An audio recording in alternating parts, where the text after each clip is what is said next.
You voted and the results are in. The top 10 must-add players for this week in fantasy baseball is coming up next on Beat the Odds. Don't go anywhere.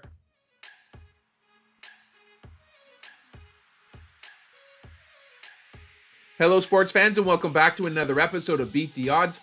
I've got your top 10 hottest players to pick up for this week of fantasy baseball.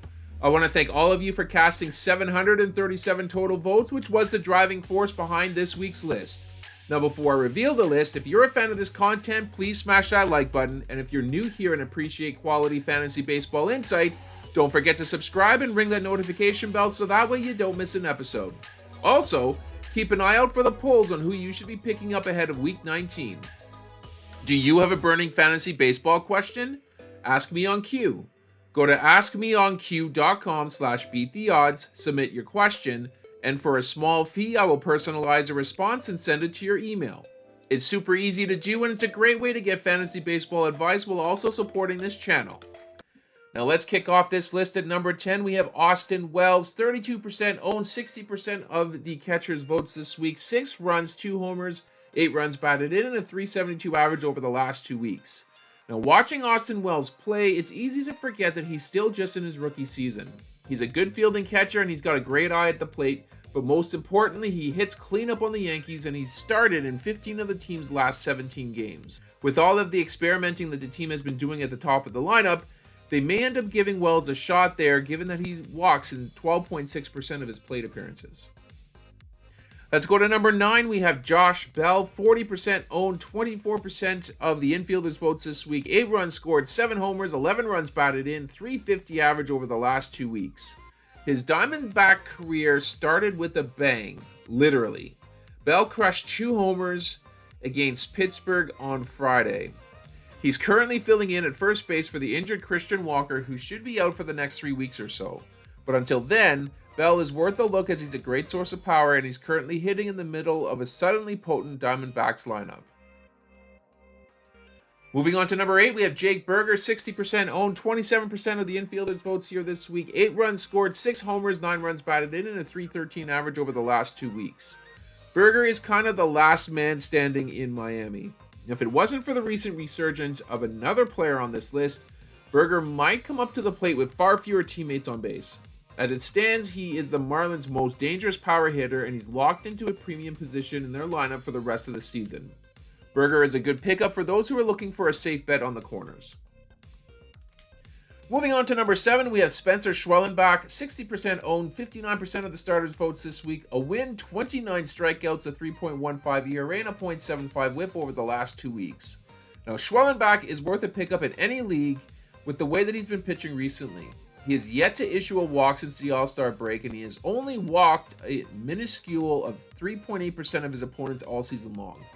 He grades well on 4 of his 6 pitches, including his split finger pitch, where opponents are hitting a mere 133 against it this year.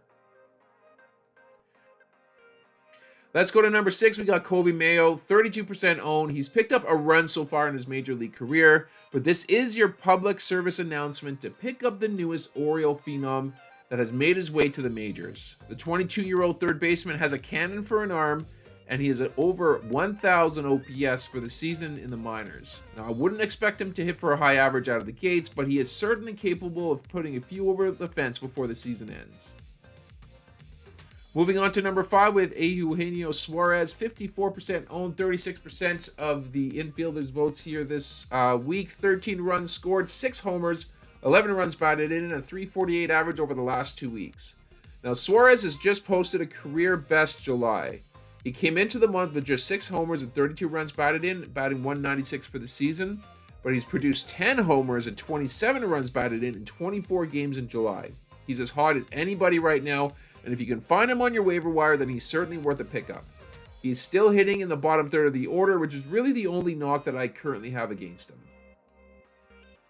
Let's move on to number 4. We have Xavier Edwards, 60% owned, 28% of the infielders' votes here this week. 10 runs scored, a homer, 8 runs batted in, 8 stolen bases, and a .455 average over the last 2 weeks. Now, the way that he is playing, combined with the sheer lack of talent on the current Miami roster, this has led to Edwards carving out a sizable portion of the Marlins' offense. As alluded to earlier, both Edwards and Jake Berger have cemented themselves as mainstays at the top of the order. Now, Edwards isn't the fastest player. His sprint speed is actually only 0.2 of a foot per second faster than Berger, but Edwards is doing a great job of being aggressive on the bases. Moving on to number 3, we have Ben Joyce, 31% owned, 73% of the relievers' votes here this week. A save, 5 strikeouts, no ERA, and a .96 whip over the last 2 weeks.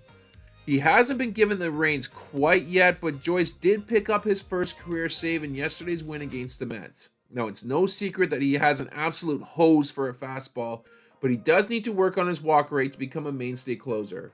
Owning him down the stretch, though, has a potential to be a fun ride, as would watching him blow away people with 104-mile-an-hour fastballs. Let's move on to number 2. We have Colton Cowser, 60% owned, 67% of the outfielders' votes here this week. 11 runs scored, 3 homers, 13 runs batted in, and stolen base, and a .396 average over the last 2 weeks. Now, you know what they say, every half inch matters. Cowser is seeing this firsthand as he has shifted from a 33.5-inch bat to a 34-inch bat, and it's resulted in him hitting .386 with 4 homers and 14 runs batted in 15 games since the All-Star break. He has also vaulted to the leadoff spot in the order, and if he can stay there, he would be a major player down the stretch.